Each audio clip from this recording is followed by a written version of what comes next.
নমস্কার বন্ধুরা, রমার রান্নাঘরে আপনাদের সবাইকে স্বাগত জানাই। আজ শুভ রথযাত্রা, তাই আজকে বানাচ্ছি সুগন্ধি ঝাল মিষ্টি বাসন্তী পোলাও। প্রথমে 1 কাপ গোবিন্দভোগ চাল জলে ভালো করে ধুয়ে জল ঝরিয়ে শুকাতে দিলাম।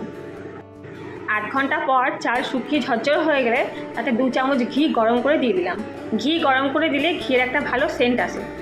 তারপর স্বাদ মতো নুন দিতে হবে, 1 চামচ হলুদ গুঁড়ো, 1 চামচ আদা বাটা, হাফ চামচ গোলমরিচ গুঁড়ো, স্বাদ মতো চিনি আর হাফ চামচ গরম মশলা দিয়ে ভালো করে চালের সঙ্গে মিশিয়ে আবার কিছুক্ষণ ঢেকে রাখতে হবে।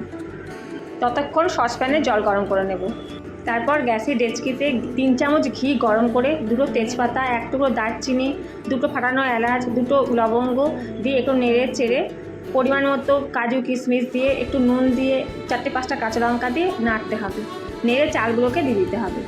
তারপর চালটার 1 মিনিটের মতো নেড়ে 2 কাপ গরম জল দিয়ে দেবো। কারণ আমি চাল নিয়েছি 1 কাপ, দ্বিগুণ জল দিতে হবে, সেই কারণে আমি জল নিয়েছি 2 কাপ। তারপর 5 থেকে 7 মিনিট মাঝারি আঁচে রেখে দিয়ে 5 মিনিটের জন্য ধিমে আঁচে রেখেছিলাম। তারপর আলুর দমের সঙ্গে পরিবেশন করলাম একদম ঝরঝরে বাসন্তী পোলাও।